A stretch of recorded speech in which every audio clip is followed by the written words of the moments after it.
Calling all detectives. I've met a lot of frightened men, but I once had a client who was so terrified that he even had me searched. That is the situation on this page from my casebook, the casebook of Jerry Browning, private detective. Listening to these stories from my casebook, you may have the idea that I, Jerry Browning, private detective, solve every case I get. Far from it. Among my clients at one time or another, I've numbered some men who are pretty hard to get at. But when Hollis Redding phoned me to come and see him, and his secretary led me into an anteroom, I had the new experience of being frisked. I'm sorry, Mr. Browning, but Mr. Redding insists that every person be searched for concealed weapons before being admitted. You can go in now.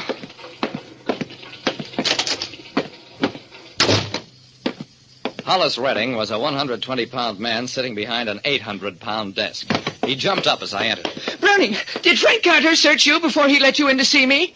If you mean your secretary, yeah, he did. Then why didn't he press the alarm button when he found your gun? He didn't find my gun. Take it easy, Mr. Redding. It's not his fault. I just don't happen to have a gun on me. Oh, well, it's all right then. Sit down, Browning. Look, Mr. Redding, I don't know what your trouble is, but believe me, it won't seem nearly as serious after you talk about it. Redding blinked rapidly. Yes, I will trust you. Mr. Browning, somebody wants to kill me. I don't know who it is or why he wants to do it. Oh, I suspect everybody, even Carter. Mr. Browning, please save my life. A wealthy man was so afraid of being killed that he ordered every visitor searched before admitting him to his office. Redding took a sheaf of letters from his desk drawer. Here are the death threat letters I received, Mr. Browning. I pulled the letters over to me. I'll read them a bit later. What else has happened?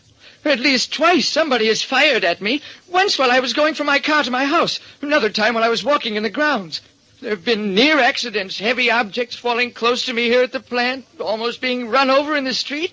As many as a dozen different kinds of attempts on my life. Have you reported this to the police? Redding grimaced. Yes, I did. They made an investigation, found nothing. I nodded, glanced through some of the threatening letters. Mr. Redding, these letters don't look like the work of the same person. That's what the police said. Browning, I don't care who wrote the letters. Maybe it's a plot. Find out who wants to kill me, and I'll pay you $100. Mr. Redding, my minimum fee is $40 a day plus expenses. I'll do my best, but my fee is not contingent upon results. Redding winced, finally agreed to hire me for a week, and at my insistence gave me a $200 retainer fee.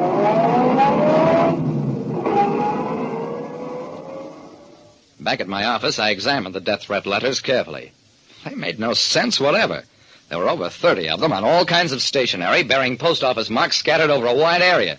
Some letters typed, others in clumsily disguised handwriting, both masculine and feminine. A few letters even had mysterious designs crudely drawn on the paper. Late that afternoon, I telephoned Redding. I want a job in your plant, Mr. Redding. No, I don't want you to recommend me. Just tell me some department where you know they're short-handed and it doesn't require any special skill. The shipping room? Okay. You'll hear from me. Redding's company manufactured and shipped novelties to all parts of the country. I got a job there as an assistant shipping clerk, and it wasn't long before I heard, "Hey, Joe, has Flint Puss been getting any more letters lately?" "I don't know, but if he didn't, he should." "Okay, maybe it can be arranged." I could have grabbed the two clerks then and there, but the thing seemed so easy, practically falling into the solution of a case, that I decided to wait a bit. It was a good thing I did, because during the lunch hour that same day at a diner near the plant, I sat next to two men whose conversation identified them as bookkeepers for Redding and Company. After a while, they stopped talking shop and... "Do you know, I've been thinking. The effect of that last letter is just about worn off, Mr. R. He's overdue for another." That still wasn't all.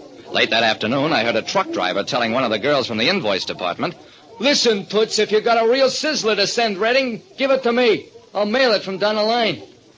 I was reasonably sure I could find other letter writers within his plant, but I didn't bother to report back there the next morning. What I aimed to do was widen the scope of my inquiry.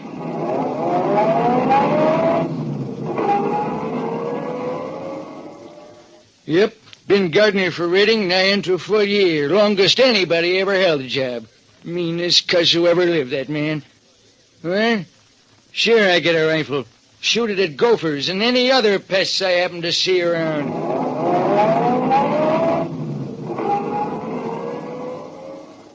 Mr. Redding resigned his membership in this club some time ago. He felt that we were not compatible.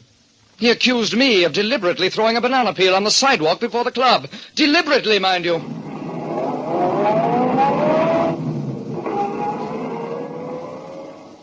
By now, I had a pretty good idea of what was going on. But the payoff came when I checked the handwriting on one letter against samples of the handwriting of Redding's own secretary, the man who'd searched me for a gun. Yeah, the handwriting matched. I walked into Redding's office, put some money on his desk.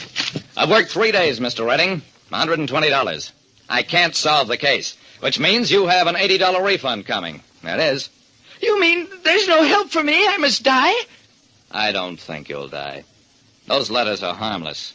As for the accidents, you imagine part of them, the rest are practical jokes. Except that those jokes can backfire. Mr. Redding, everybody hates you. Your employees, your associates, even those who used to be your friends.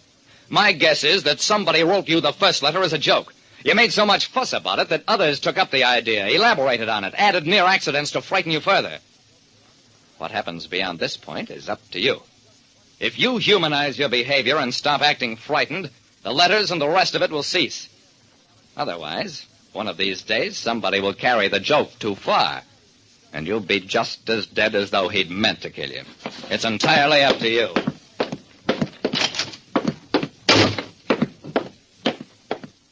Well, that's a case I didn't solve, strictly speaking. But Redding must have decided I made sense, because about a year later I saw a picture of him at a company picnic, and people were actually smiling. So I guess he worked things out along the lines I suggested. Like I said, it isn't always necessary to solve a case. Sometimes you do better by removing the cause of the crime. Listen next time to Calling All Detectives. Mystery drama, mystery quiz, and a chance for you to match wits with yours truly, Jerry Browning, Private Detective.